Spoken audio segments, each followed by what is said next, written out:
はい、YouTube、オーノマン TV のオーノマンです。本日の動画は父親の遺産相続シリーズ。第9回目のテーマは父親の車の売却です。もし本日の動画が面白いと思った方は、いいねとチャンネルの登録をお願いします。過去のこちらの動画でお話ししたように、私は親父の車を相続しました。それなので、今回のサムネの正式なタイトルは父親から相続した車の売却になります。文字数の関係でこうなりました。ちなみに亡くなった人の車は一旦誰かに名義変更しないと売却はできません。今回なぜせっかく親父から相続した車を売却しようと思ったのかと言いますと、私はこのように自分の車を持っているからです。派遣社員や無職を繰り返す独身男性に車2台も必要だと思いますか？それなので売却することにしました。実際私が親父の車を売却したのは去年の6月の上旬になります。確か私が6月中旬からの新たな派遣の仕事が決まり、今後時間も取りにくくなるかもしれないと思ったので、急遽車を売ることにしたはずです。もともと親父の車の任意保険の期限が去年の9月だったので、その前には手放すつもりでいました。じゃあいっそ自動車税の対象とならない3月中に売却したらよかったんじゃないのと思うかもしれません。私は親父の遺骨を私の母親も眠る札幌市の合同塚に納めようと思ってました。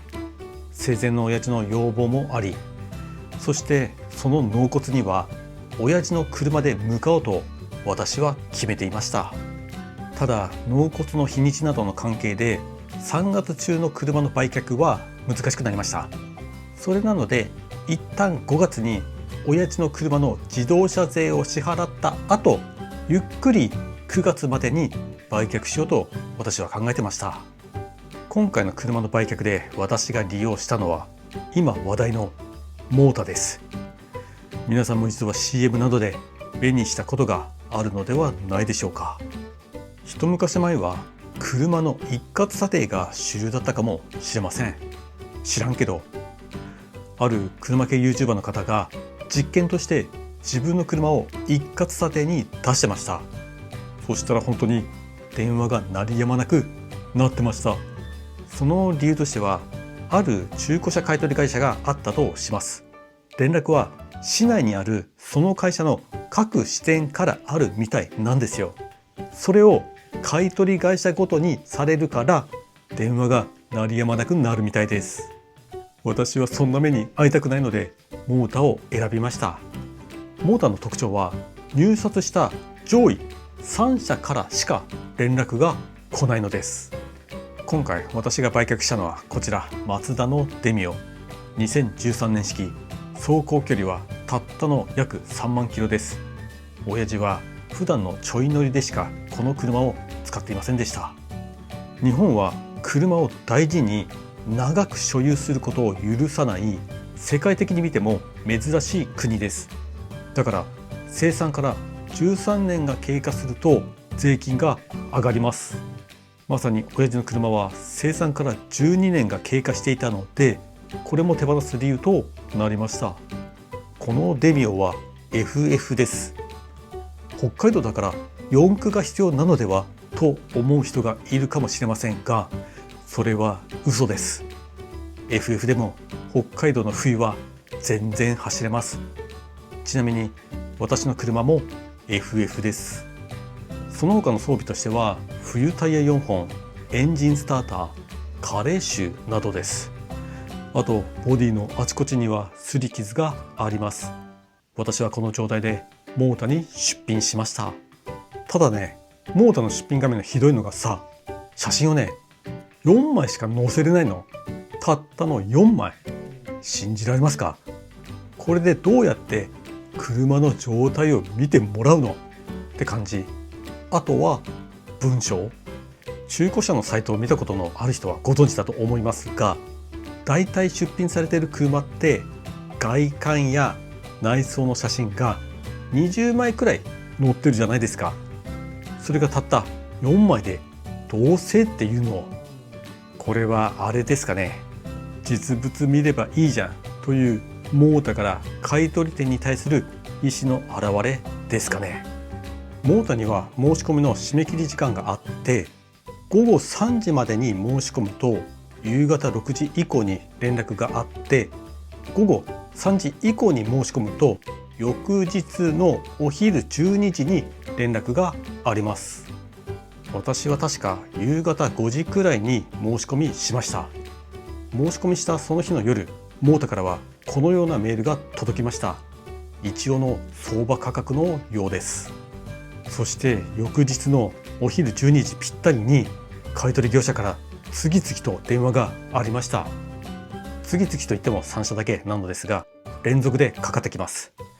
それなので、もし仕事をしている人は申し込み時間に注意した方が良いかもしれません。モータからはこのように入札結果がメールでも来ます。今回は3社からの入札があり、各社の査定はこんな感じとなりました。個別に会社名などの情報も見ることもできます。1位の会社は個人でやってる小規模の中古車屋さんです。2位と3位は皆さんご存知のメジャーな中古車屋さんになります。お昼12時ぴったりに電話があったのはまず1位の会社で、次は2位の会社、最後は3位の会社の順で電話がありました。そして実車の査定の日にちもたまたまこの順となりました。1位の会社はその日のうちに見に来ました。他の2社は別なお客さんの査定の関係で翌日以降になりました。その時2位の会社からは即決しないでくださいと言われました。即決とは他の買取業者に見せることなく、その場で売却を決めることです。私は分かりましたよと言いましたが、実際私は査定1社目の会社で売却を決めてしまいました。今回車を売却するにあたり、私は洗車しました。エンジンルームもこんな感じです。エンジンルームの洗浄はあくまで本番が私の車であって、事前練習として親父の車を試したまでです。ただあまりにも綺麗なエンジンルームに1社目の査定に来た人は、お仕事でされてるんですかと驚いてました。1社目の査定で来ていた人は1人で来ていました。そのお店はコンパクトな車をメインで扱っているそうです。車を見てもらっている最中に、私はその1社目の人にモータの仕組みを尋ねました。各買取業者はモータから届いた全ての査定申し込みに回答するわけではないみたいです。事前に自分のところで扱う希望の車やジャンルなどをモータに伝えているそうです。たまに何々専門店ってあるじゃないですか。ランクル専門店、ジムニー専門店みたいな。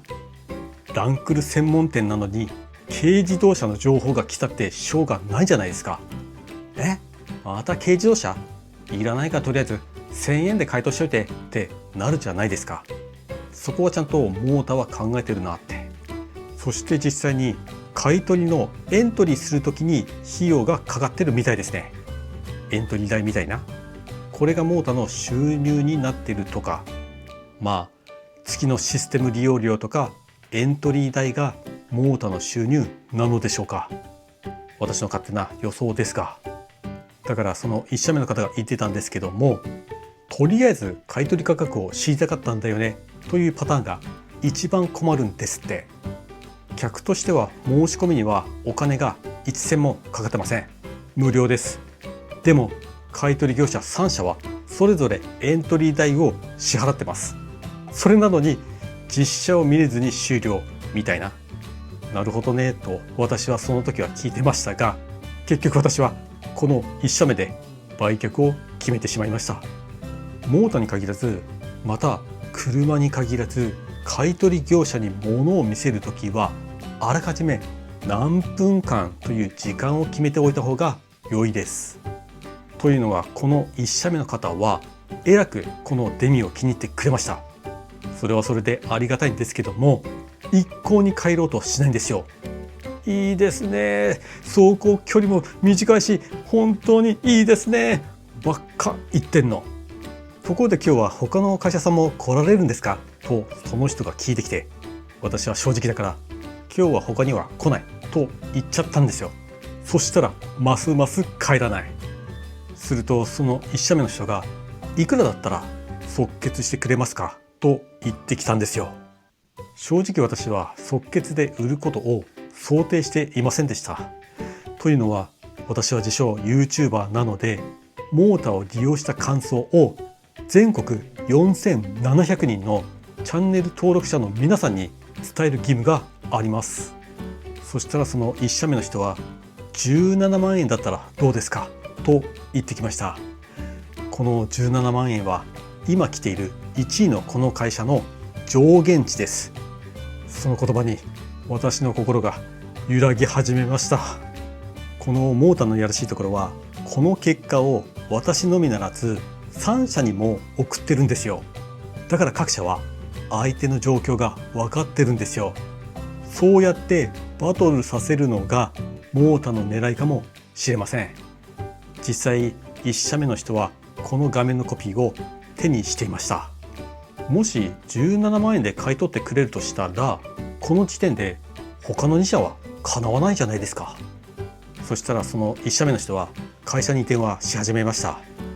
私は知らなかったんですけども、今来ている人は車の状態を確認するだけの役割のようです。多分写真とかも送っているのではないでしょうか。それを受けて査定金額を出す人が会社でスタンバっているようです。私はてっきり見に来たその人がその場でいくらというものと思ってました。そしたら会社からの査定結果は15万円だったらしく、15万円じゃどうですかとその人は言ってきたのさ。いやいやいや、自分でさっき17万円って言ったじゃん、それはないでしょと、さすがに私はそれを跳ねのけました。そしてそこからさらに10分くらいが経過し、結果として17万円での売却が決まりました。そしたらね、手続き終了後、その人は親父の車を運転して持ってっちゃいました。つまり他の買取業者に見せないために。なのでその人が乗ってきた車がとりあえず私の家の前に置いたまま。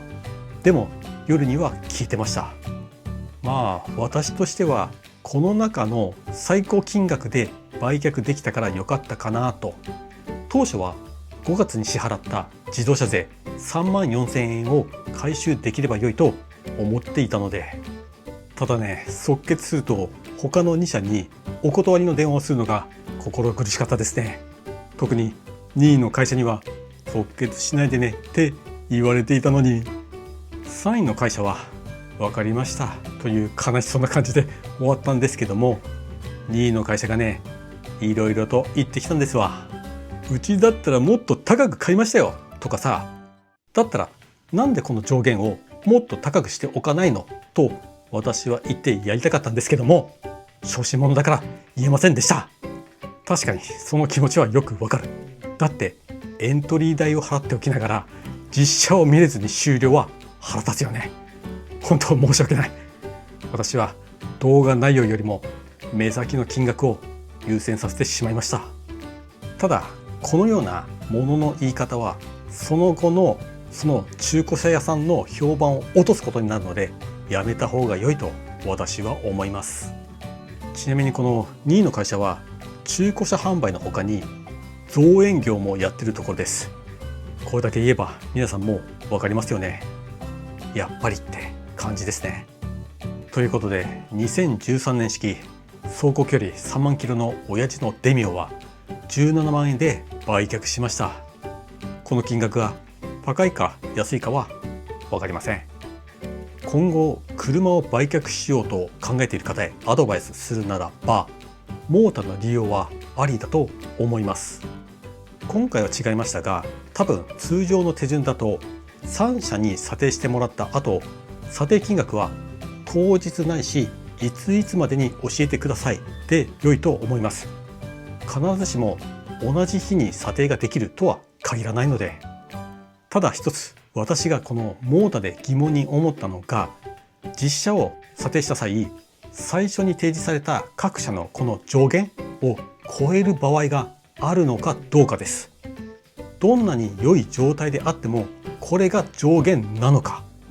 もし超える場合もあるのであれば、絶対3社全てに見てもらった方が良いです。今回それが分からなかった。また売却にはこちら側の事前の準備も必要でしょう。仮に交渉してより高く売るには、その車の中古車市場をあらかじめ知っておく必要があります。例えばカーセンサーとかグーネットとかで自分の車がいくらくらいで売られているか、似たような年式と走行距離の車を比較して、一般的に中古車の販売価格は仕入れた金額の20万円くらいプラスになっているそうです。だからカーセンサーとかで自分と似た車が60万円で売られているのに、買取業者が5万円ですって言ってきたら、それは交渉の余地が大いにあるってことではないでしょうか。本当ね、今回私は何の下調べもせずに手放してしまいました。